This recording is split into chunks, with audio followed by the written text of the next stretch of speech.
ಪ್ರಿಯರೇ, ದೇವರು ಒಳ್ಳೆಯವರು, ಒಳ್ಳೆಯದನ್ನೇ ಮಾಡುವವರಾಗಿದ್ದಾರೆ.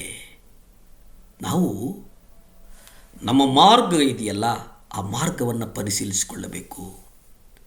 ಆ ಮಾರ್ಗವನ್ನು ಪರಿಶೀಲಿಸಿಕೊಂಡಾಗ ನಾವು ಮತ್ತೊಬ್ಬರಿಗೆ ಆಶೀರ್ವಾದಕರವಾಗಿರ್ತೇವೆ. ಹಗ್ಗಾಯ ಪತ್ರಿಕೆ 1ನೇ ಅಧ್ಯಾಯ 5 ಮತ್ತು 6 ನಾವು ನೋಡುವುದಾದರೆ, ನಿಮ್ಮ ಮಾರ್ಗಗಳನ್ನು ಪರಿಶೀಲಿಸಿರಿ. ಆದ್ದರಿಂದ ಈಗ ಸೈನ್ಯಗಳ ಕರ್ತನು ಹೀಗೆ ಹೇಳ್ತಾನೆ, ನಿಮ್ಮ ಮಾರ್ಗಗಳನ್ನು ಯೋಚಿಸಿಕೊಳ್ಳಿರಿ. ನೀವು ಬಹಳವಾಗಿ ಬಿತ್ತಿದ್ದೀರಿ, ಆದರೆ ಕೊಯ್ದದ್ದು ಸ್ವಲ್ಪವೇ. ನೀವು ಉಣ್ಣುತ್ತೀರಿ, ಆದರೆ ನಿಮಗೆ ತೃಪ್ತಿ ಇಲ್ಲ. ನೀವು ಕುಡಿಯುತ್ತೀರಿ, ಆದರೆ ನಿಮ್ಮ ದಾಹ ತೀರದು. ನೀವು ಬಟ್ಟೆಗಳನ್ನು ಹಾಕಿಕೊಳ್ಳುತ್ತೀರಿ, ಆದರೆ ಯಾರಿಗೂ ಬೆಚ್ಚಗಿರುವುದಿಲ್ಲ. ಮತ್ತು ಸಂಪಾದಿಸುವವನು ಸಂಪಾದಿಸಿದ ಹಣವನ್ನು ತೂತಿರುವ ಚೀಲದಲ್ಲಿ ಹಾಕ್ತಾನೆ. ಪ್ರಿಯರೇ, ಇಲ್ಲಿ ಗಮನಿಸುವುದೇನಂತಂದರೆ, ನಿಮ್ಮ ಮಾರ್ಗಗಳು ಇದೆಯಲ್ಲ, ನಿಮ್ಮ ಮಾರ್ಗಗಳನ್ನು ಪರಿಶೀಲಿಸಿಕೊಳ್ಳಿ. ನೀವು ಆ ಮಾರ್ಗಗಳನ್ನು ಪರಿಶೀಲಿಸಿಕೊಂಡ್ರೆ ನಿಮ್ಮ ಸ್ಥಿತಿಗತಿಗಳನ್ನು ನೀವು ಮನಸ್ಸಿಗೆ ತಂದುಕೊಳ್ಳುತ್ತೀರಿ. ನಿಮ್ಮ ಸ್ಥಿತಿಗತಿಗಳು ನಿಮ್ಮ ಮನಸ್ಸಿಗೆ ಬಂದರೆ ನೀವು ಸರಿ ಹೋಗ್ತೀರಿ. ನಿಮ್ಮ ಜೀವಿತದಲ್ಲಿ ಹೊಸ ವಿಷಯಗಳು ಹೇಗೆ ಸಾಗ್ತಾ ಇದ್ದಾವೆ ಅನ್ನುವುದನ್ನು ನೀವು ಯೋಚಿಸಿ. ನಿಮ್ಮ ಆತ್ಮಿಕವಾದಂಥ ಫಲ ಹೇಗಿದೆ? ನೀವು ಬಹಳಷ್ಟು ಬಿತ್ತಿದ್ದೀರಿ, ಆದರೆ ಕೊಯ್ಲು ಮಾಡಿದ್ದು ಮಾತ್ರವೇ ಸ್ವಲ್ಪ. ನೀವು ಅನೇಕ ಸಭಾಕೂಟಗಳಿಗೆ ಹೋಗಿದ್ದೀರಿ, ಅನೇಕ ಕ್ರೈಸ್ತ ಪುಸ್ತಕಗಳನ್ನು ಓದಿದ್ದೀರಿ, ಅನೇಕ ಕ್ರೈಸ್ತ ಪ್ರಸಂಗಗಳನ್ನು ಕೇಳಿದ್ದೀರಿ, ಆದರೆ ನಿಮ್ಮ ಮನೆ ಒಂದು ದೈವಿಕವಾದಂಥ ಮತ್ತು ಶಾಂತಿಯುತವಾದ ಮನೆಯಾಗಿದೆಯಾ? ನಿಮ್ಮ ಹೆಂಡತಿ ಅಥವಾ ಗಂಡನ ಮೇಲೆ ಕೋಪಗೊಂಡಾಗ ನೀವು ಕೂಗಾಡುವಂಥ ಒಂದು ಸಣ್ಣ ವಿಷಯ ಏನಾದರೂ ನೀವು ಕೊನೆಗೊಳಿಸುವುದಕ್ಕೆ ಸಾಧ್ಯ ಆಗಿದೆಯಾ? ನೀವು ಬಹಳ ಬಹಳ ಬಹಳ ಬಹಳವಾಗಿ ಬಿತ್ತಿದ್ದೀರಿ, ಆದರೆ ಅತ್ಯಲ್ಪ ಫಲವನ್ನು ಹೊಂದಿದ್ದೀರಿ, ಅತ್ಯಲ್ಪ ಫಲವನ್ನು ಹೊಂದಿದ್ದೀರಿ.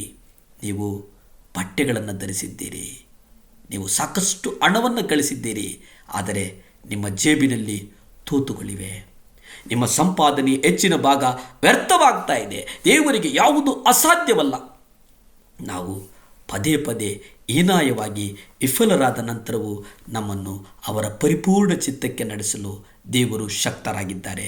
ಅವರನ್ನು ನಮ್ಮ ಅಪನಂಬಿಕೆಯು ಮಾತ್ರ ತಡೆಯುತ್ತದೆ. ನೀವು ಹೀಗೆ ಹೇಳಿದರೆ, ಅಂದರೆ ನಾನು ನನ್ನ ಜೀವಿತದಲ್ಲಿ ಅನೇಕ ಬಾರಿ ತಪ್ಪು ಮಾಡಿದ್ದೇನೆ, ಈಗ ನನ್ನ ದೇವರು ನನ್ನನ್ನು ತನ್ನ ಪರಿಪೂರ್ಣ ಯೋಜನೆಗೆ ನಡೆಸಲಾರರು, ಆಗ ಅದು ದೇವರಿಗೆ ಅಸಾಧ್ಯವಾಗ್ತದೆ.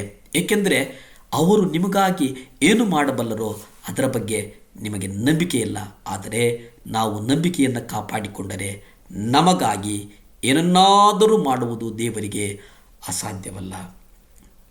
ನಮಗಾಗಿ ಕರ್ತನು ಅದ್ಭುತವನ್ನು ಮಾಡುವವನಾಗಿದ್ದಾನೆ. ಪ್ರಿಯರೇ, ಅದ್ಭುತಗಳ ಮೇಲೆ ಅದ್ಭುತಗಳನ್ನು ಕರ್ತನು ಮಾಡುವವನಾಗಿದ್ದಾನೆಪ್ಪ. ನೀವು ನಂಬಿದಂತೆ ನಿಮಗೆ ಆಗಲಿ. ನಾವು ಏನನ್ನು ನಂಬಿದ್ದೇವೋ ಅದು ನಮಗೆ ಆಗಲಿ ಎನ್ನುವಂಥದ್ದು ನಮ್ಮ ಧ್ಯೇಯವಾಗಿದೆ. ಮತ್ತಾಯ ಪತ್ರಿಕೆ 3ನೇ ಅಧ್ಯಾಯ 9ನೇ ಅಧ್ಯಾಯ 29 ನೀವು ನೋಡಿ. ಆಗ ಆತನು ಅವರ ಕಣ್ಣುಗಳನ್ನು ಮುಟ್ಟಿ ನಿಮ್ಮ ನಂಬಿಕೆಯಂತೆ ನಿಮಗೆ ಆಗಲಿ ಎಂದು ಹೇಳಿದನು. ನಿಮ್ಮ ಕಣ್ಣುಗಳನ್ನು ಮುಟ್ಟಿ, ಕರ್ತನು ಕಣ್ಣುಗಳನ್ನು ಮುಟ್ಟಿ ನಿಮಗೆ ನೀನೇನು ನಂಬ್ತೀಯೋ ಹಾಗಾಗಲಿ. ನಾವು ಯಾವುದಕ್ಕೆ ನಂಬುತ್ತೇವೋ ಅದನ್ನು ಪಡಿತೇವೆ. ದೇವರು ನಮಗಾಗಿ ಯಾವುದನ್ನಾದರೂ ಮಾಡುವುದು ಅಸಾಧ್ಯವೆಂದು ನಮ್ಮ ನಂಬಿಕೆಯಾಗಿದ್ದರೆ ಅದು ಜೀವಿತದಲ್ಲಿ ಅದು ಈಡೇರುವುದಿಲ್ಲ.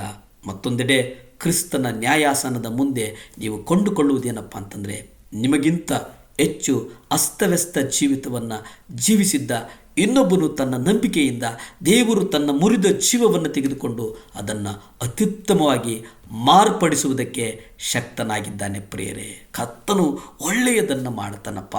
ಕರ್ತನು ನಿಷ್ಕಲ್ಮಶವಾಗಿ ಆತನು ನಾವು ನಂಬಿಕೆಯಿಂದ ನಡೀಬೇಕಾಗಿದೆ.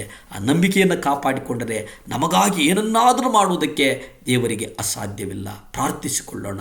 ಭೂಮಿ ಆಕಾಶಗಳನ್ನು ಉಂಟು ಮಾಡಿದಂಥ ಸರ್ವಶಕ್ತನಾದಂಥ ದೇವರೇ ಸ್ತೋತ್ರಪ್ಪ. ಅಪ್ಪ ಯೇಸುವೆ, ಒಪ್ಪಿಸಿಕೊಡ್ತೇವೆ ಸ್ವಾಮಿ. ಈ ಹೊಸ ವರ್ಷದಲ್ಲಿ ದೇವರೇ ನಮಗಾಗಿ ನೀವು ಅದ್ಭುತಗಳನ್ನು ಮಾಡಿ ಸ್ವಾಮಿ. ನಮ್ಮ ಕುಟುಂಬಗಳಲ್ಲಿ ಅದ್ಭುತಗಳನ್ನು ನಾವು ಕಾಣುವುದಕ್ಕೆ ನಮಗೆ ಕೃಪೆ ಕೊಡು ಸ್ವಾಮಿ. ನಮ್ಮ ಮಕ್ಕಳ ಜೀವಿತದಲ್ಲಿ ಅದ್ಭುತಗಳನ್ನು ಕಾಣುವುದಕ್ಕೆ ಕೃಪೆ ಕೊಡು ಸ್ವಾಮಿ. ನಮ್ಮ ಸಭೆಗಳಲ್ಲಿ ಅದ್ಭುತಗಳನ್ನು ಕಾಣುವುದಕ್ಕೆ ಕೃಪೆ ಕೊಡು ಸ್ವಾಮಿ.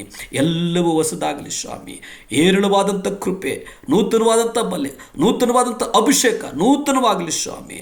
ಅನೇಕರಿಗೆ ಆಶೀರ್ವಾದಕರವಾಗಿ ನಮ್ಮ ಜೀವಿತವನ್ನು ನೀಡು ಸ್ವಾಮಿ. ನಮ್ಮನ್ನು ಆಶೀರ್ವದಿಸು, ನಮ್ಮನ್ನು ಬಲಪಡಿಸು. ಯೇಸುವಿನ ನಾಮದಲ್ಲಿ ಬೇಡ್ತೇನೆ ಪರಮ ತಂದೆಯೇ, ಆಮೆನ್.